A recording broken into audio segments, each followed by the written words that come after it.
Et nous recevons donc Louis Alliot ce matin sur LCI. Bonjour à vous, Louis Alliot. Bonjour. Merci d'être avec nous. Vous êtes maire et reine de Perpignan, un des principaux soutiens de la candidate Marine Le Pen, évidemment, à la présidentielle.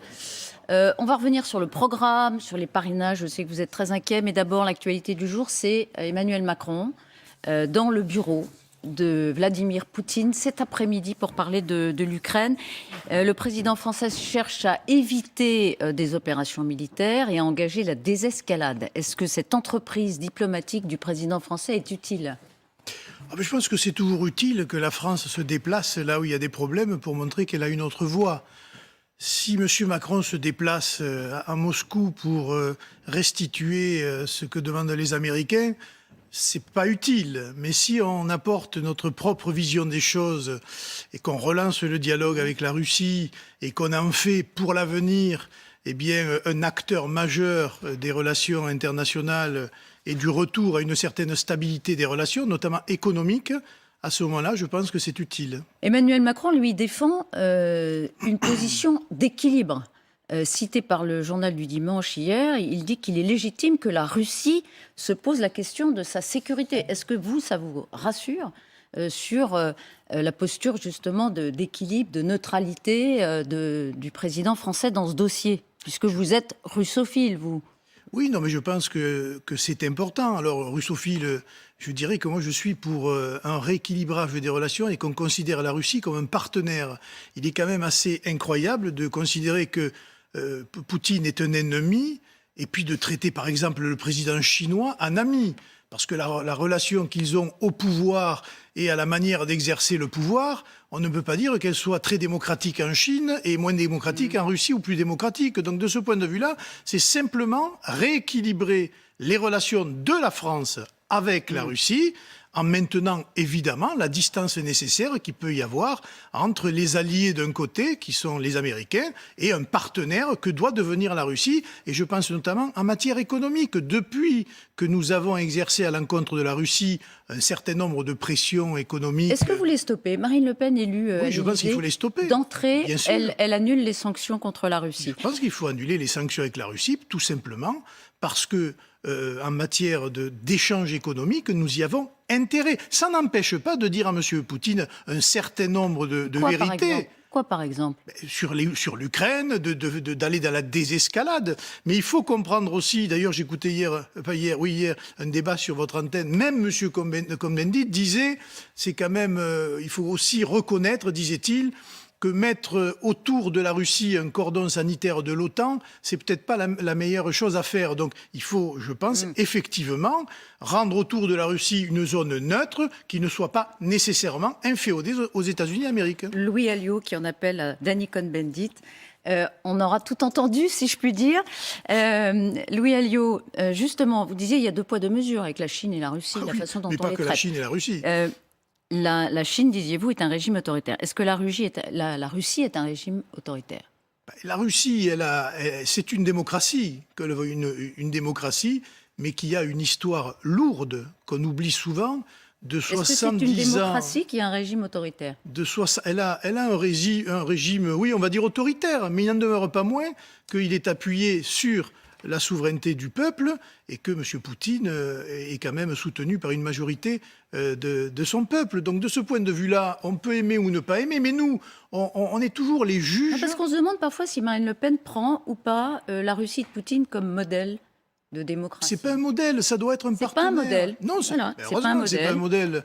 J'espère bien, et pas plus que la Chine et pas plus que d'autres pays. Mais on est dans un monde multipolaire où il faut bien discuter avec tout le monde. Et je ne vois toujours pas pourquoi on discute avec les uns et on ne discute pas avec les autres. On discute avec l'Arabie Saoudite, ce qui quand même paraît un peu bizarre. Et puis on refuse de discuter avec d'autres. Emmanuel Macron a toujours discuté avec Poutine. Ça lui est même reproché par des pays d'Europe centrale. Je crois que ça a été même le premier président qui est venu en France lorsqu'il a été élu. Alors, vous voyez, ce faisant, allant aujourd'hui essayer de dénouer cet écheveau ukrainien, est-ce que Emmanuel Macron cherche aussi à surplomber la campagne électorale ?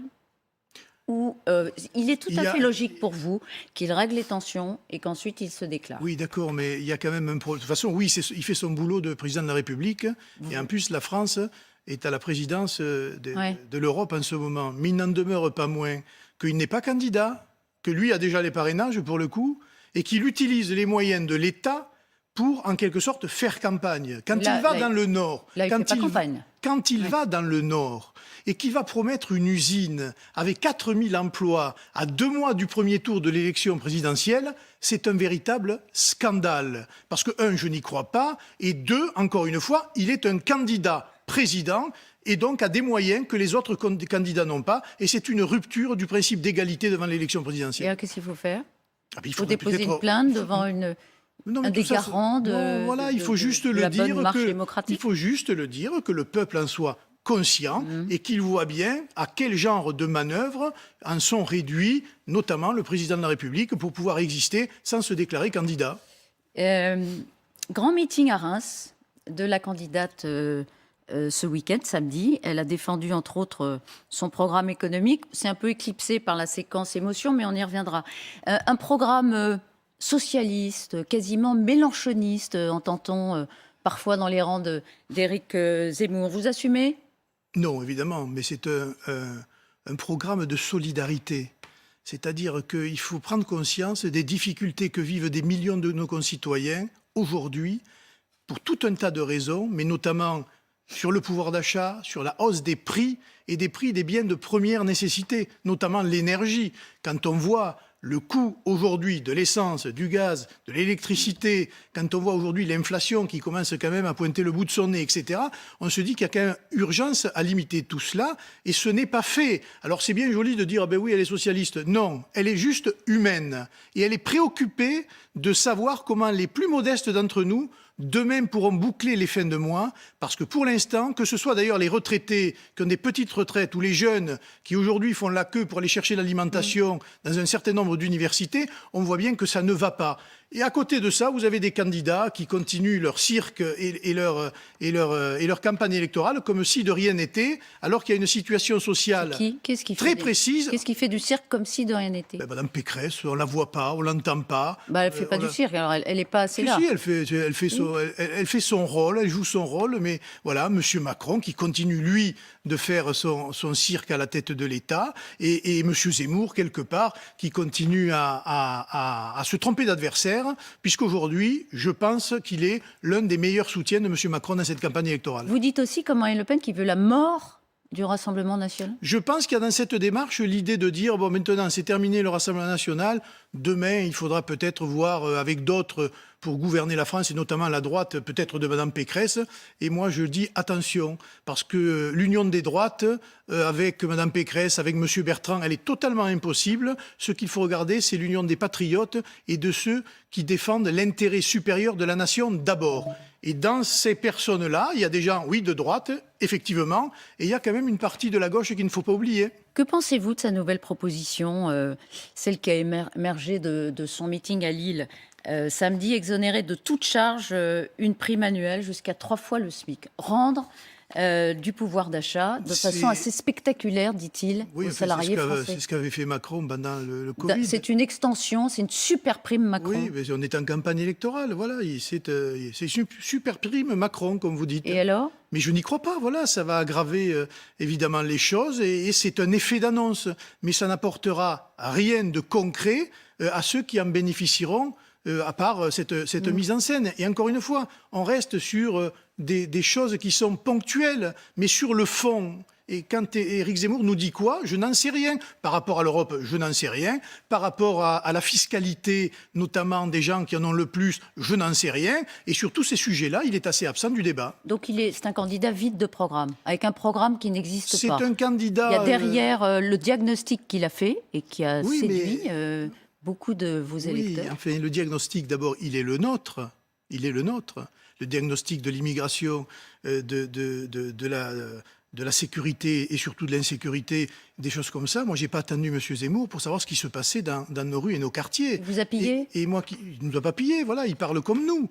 Mais le résultat de tout ça, c'est qu'aujourd'hui, il concurrence Marine Le Pen sur la même thématique, et il favorise évidemment le duel entre M. Macron et Mme Pécresse. C'est la seule chose. Quand vous regardez froidement, quand vous analysez froidement, il n'amène rien de plus à la campagne électorale, puisque ces thématiques sont déjà dans le débat chez nous depuis 30 ans. En revanche, il vient nous concurrencer tenter de nous affaiblir, et à ce moment-là, il est le meilleur allié de Mme Pécresse et de M. Macron. Mais vous avez donc vous répliquez, ou Marine Le Pen réplique en disant moi c'est sérieux. Voilà, d'abord. Mais c'est sérieux, je suis prête, c'est sérieux, donc il y a un enjeu de crédibilité. Et vous dites ces propositions, c'est n'importe quoi quand elles existent. Mais vous l'avez vu dans les enquêtes d'opinion. Mais une mesure sur la crédibilité, vous avez vu oui, dans mais les enquêtes d'opinion. justement, exonérer tous les moins de 30 ans de l'impôt sur le revenu. Est-ce que c'est crédible, Louis Alliot? Oui. Vous savez très bien que devant le Conseil constitutionnel, le principe de l'égalité devant l'impôt va sans doute Madame Martichoux, bloquer votre le Conseil proposition. constitutionnel, c'est quoi? C'est un titre de notre Constitution française. Voilà. C'est un garant du droit. Non, je le regrette, moi qui suis un spécialiste un peu de ça. Le rôle qu'il a aujourd'hui, quand le général de Gaulle l'avait mis dans la Constitution de 58, c'était totalement différent. D'ailleurs, il ne voulait pas de ce gouvernement des juges. Il faudra revenir donc à l'essence même du Conseil constitutionnel, qui n'est pas l'arbitre des élégances législatives. C'est pas lui le législateur, c'est le peuple français le législateur. Et donc, par référendum, nous remettrons un certain nombre d'institutions à leur place. Et demain, il y aura certes un contrôle de constitutionnalité, mais qui ne sera pas un contrôle du pouvoir législatif et du gouvernement du peuple. Donc le Parlement, et là, le problème, il est là. Le Conseil constitutionnel ne doit pas surplomber le Parlement. Mais heureusement, il est élu par qui? Non, mais par qui est élu le Conseil constitutionnel? Parce que c'est un garant, le Conseil constitutionnel. Si le Parlement, selon les majorités, fait et défait les règles du droit, ça peut être dangereux, non? Qui est le président du Conseil constitutionnel? Vous le savez, donc pourquoi vous me demandez ça? Parce que c'est un politique. Ouais. Donc on ne peut pas être jugé parti. Quand on voit qu'il y a des juges constitutionnels qui sont capables de juger des propres lois qu'ils ont mis en place lorsqu'ils étaient Premier ministre ou ministre, ça me paraît assez léger sur le problème de l'éthique. Et pourtant, ça existe. Ce Conseil constitutionnel n'est pas un gouvernement, d'ailleurs, de juges professionnels de la Constitution, comme il pourrait l'être aux États-Unis, même si ça reste très politique. Il est un gouvernement nommé par un pouvoir politique. Et en général, vous avez là d'anciens politiques. Donc, le Conseil constitutionnel n'est pas au-dessus des lois. Et c'est à la loi C'est la loi qui doit être au-dessus du Conseil constitutionnel. Donc il n'aura plus sa raison d'être. Et au-dessus, non, mais il aura sa raison d'être, celle qu'il avait au début de la Constitution de la Ve République. On ne sait pas au service de qui il sera, du coup. En tout cas, ce que vous me dites, au service de la République, mais bien cadré, mieux cadré, c'est tout.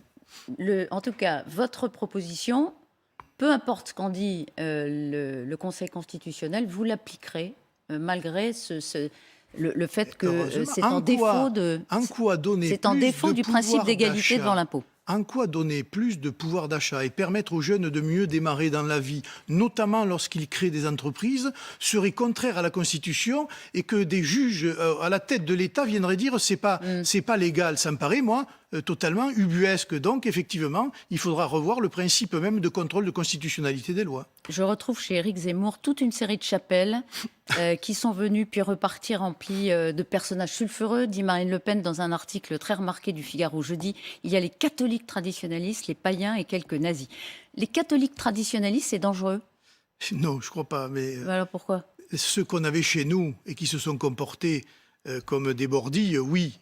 Parce qu'on en connaît quelques-uns. J'étais secrétaire général du Front National, j'en ai mis quelques-uns dehors, et d'autres dont Marine a parlé. C'est de cela que nous parlons. Et Éric Donc Zemmour, ce ne sont pas les catholiques traditionnels? Évidemment que non, il n'y a pas de péril. Il y a des catholiques. Il n'y a pas de péril de catholiques traditionnalistes en France. Il y a un péril islamiste, en revanche. Ça me paraît évident. Mais il n'y a pas de péril catholique traditionnaliste. Il y a un péril nazi? Non, il n'y a pas de péril nazi. Mais il y a quelques folkloriques qui sont aujourd'hui autour d'Éric Zemmour, que je connais parce que j'en ai mis un certain nombre dehors quand j'étais secrétaire général. Et cela, ça n'a pas l'air de gêner ni M. Collard, d'ailleurs, qui, pourtant, lorsqu'il est rentré au Rassemblement national, tous les jours demandait la tête de quelqu'un. Et aujourd'hui, il est là, au milieu de tous ces gens-là. Je trouve ça assez incroyable, je dois le dire. Oui, alors Gilbert Collard, justement, qui n'est pas très loin de chez vous, enfin, qui est dans le Sud, c'est lui qui a lancé l'offensive contre cette phrase en particulier de Marine Le Pen. Elle parle comme Mélenchon. C'est quand même extraordinaire que Marine Le Pen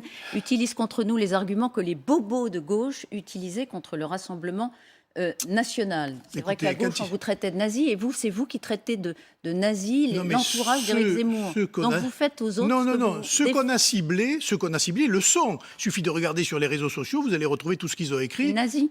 Ben, faut regarder un certain nombre du parti de la Les mots d'un France. sens, hein. Eh bien, regardez, mais allez voir. Hein, je crois qu'il y a des journalistes même qui en ont fait des papiers. Le Point de ce week-end a relevé tous les gens, etc. Mais M. Collard, il le sait, on a créé le Rassemblement Bleu Marine à l'époque pour lui permettre précisément... À Collard ? Oui, à Collard, bien sûr. Pour lui permettre d'intégrer la famille nationale parce qu'il ne voulait pas faire partie du Front National de Jean-Marie Le Pen. Ouais. Et aujourd'hui, sur un certain nombre de thématiques, il se retrouve à la droite de Jean-Marie Le Pen, ce que je trouve assez, il faut le dire, bizarre. Bizarre pour le coup. Bizarre. Ouais. Vous avez dit bizarre, pourquoi ? C'est ça. Parce que voilà, ils sont dans une démarche de fuite en avant et M. Collard aujourd'hui, tout simplement, moi je considère, a trahi notre famille pour aller voir ailleurs, c'est tout. C'est mon opinion, hein, c'était un ami et si je l'avais en face, je le lui dirais. Il vous a pas prévenu. Ah non, Pas plus que Marine Le Pen, il ne vous a pas prévenu. Non, Il ne vous a il m'a pas pas passé de coup de prévenu. fil. Et vous Mais dites encore une que... fois, on peut avoir des idées. Ouais. On peut avoir des idées, on peut les défendre, mais je trouve qu'il y a un minimum. Et ce minimum, c'est d'abord de démissionner du mandat que les électeurs Personne ne l'a fait encore. nous ont Aucun des attribué. transfuges ne l'a fait. Si, le seul qui l'a fait, c'est Andrea Cotarac, qui est l'ancien élu de la France Soumise, qui nous a rejoints en Rhône-Alpes et qui est aujourd'hui notre élu au Conseil régional Rhône-Alpes. Mais il l'a fait dans l'autre sens. Est-ce que vous allez... Je veux dire, on se demande comment vous pouvez vous réconcilier après le premier tour.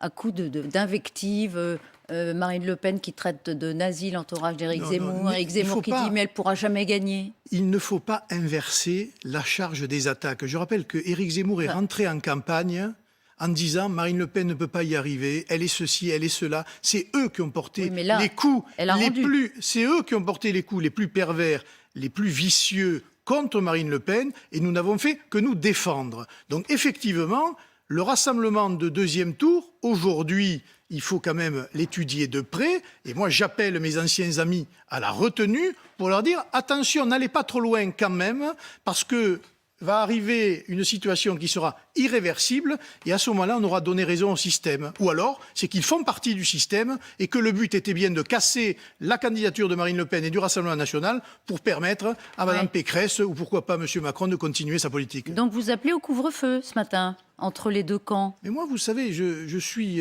en général, quand je réagis, c'est en défense, jamais en attaque. Mais là, c'est Marine Le Pen qui a traité de nazi. Elle n'a pas traité de nazi, elle a dit autour d'Éric Zemmour. Oui, j'ai lu la phrase. Oui, mais quand elle le dit, on a des exemples précis que vos amis journalistes ont eux-mêmes mis sur du papier ou dans des tweets ou sur les réseaux sociaux. Donc, allez voir qui ils sont et vous me direz en retour s'ils n'en sont pas, oui ou non. Elle a haussé le ton, Marine Le Pen. Est-ce que maintenant, ça va ? Est-ce que vous dites on a pour se retrouver, il faut la paix des braves maintenant. Il faut pour bâtir un contrat sur l'avenir, il faut être deux. Je sais qu'il y a un certain nombre de personnes autour d'Éric Zemmour avec qui jamais on ne bâtira de contrat. Mais il y en a beaucoup d'autres avec qui on peut discuter, évidemment. Ça me paraît une évidence. Mais ce week-end, on a fait un très beau meeting de Marine à Reims. On a pu parler du projet, des sujets de fond, sans parler obsessionnellement de M. Zemmour et de ses amis. Et je dois dire que ce début de campagne est pour nous assez positif et que nous allons maintenant accentuer notre effort de campagne sur le terrain partout en France. Vous disiez tout à l'heure, Emmanuel Macron, qui n'est pas candidat mais qui a déjà plus de 500 signatures, vous en avez 430 d'après ce que Jordan Bardella disait hier sur LCI avec Amélie Carrouer. Vous dites à Emmanuel Macron, maintenant donnez-nous des parrainages alors. Je dis à Emmanuel Macron qu'une course présidentielle elle doit se faire sur un pied d'égalité. Donc il devrait écouter encore une fois d'ailleurs M. Bayrou qui a lancé une initiative, une bourse aux maires qui permettrait à tous les candidats représentatifs de pouvoir être candidats avec ses parrainages. Ou alors il y a un député aussi du Calvados, M. Christophe Blanchet, qui a eu la même initiative. Et puis surtout, moi qui suis maire de Perpignan, je dis à mes collègues, mais vous avez peur de quoi ? C'est pas Verdun quand même, c'est pas la guerre, c'est une prérogative personnelle. Vous devez non pas parrainer, non pas soutenir, mais présenter un candidat dont vous jugez qu'il est représentatif. C'est pas pour prendre une carte du RN que vous allez signer pour Marine Le Pen ou une carte de la France Insoumise que vous allez signer pour M. Mélenchon. C'est juste pour qu'il participe à l'élection présidentielle et que le débat ait lieu. Alors bon, un peu de courage et signer pour n'importe qui, mais signer. Il y a quand même 38 000, un corps électoral de 38 000, il y a 36 000 maires. J'estime que c'est assez facile à faire quand même. Voilà, ça c'était un coup de gueule. Voilà. N'importe qui, pas n'importe qui, pour vous c'est Marine Le Pen. toute dernière question. Un article de Valeurs Actuelles rapporte que c'est l'entourage de Marine Le Pen qui a fait fuiter volontairement un possible ralliement de Marion Maréchal vers Éric Zemmour, alors que cette dernière n'avait pas pris sa décision. Est-ce que vous confirmez ? Écoutez, je ne suis pas dans cette cuisine politicienne dont le journal Valeurs Actuelles est devenu l'officine officielle de la candidature de M. Zemmour. Donc Valeurs je ne les crois Actuelles pas. roule pour Éric Zemmour ? Totalement. D'ailleurs, il y a une amitié entre eux. Et après tout, ils sont libres d'être amis ou pas. Mais je ne crois pas ce genre de choses quand ça vient d'un journal comme Valeurs Actuelles. Merci Louis Merci. Alliot d'avoir été ce matin sur le plateau de LCI. Bonne journée à vous.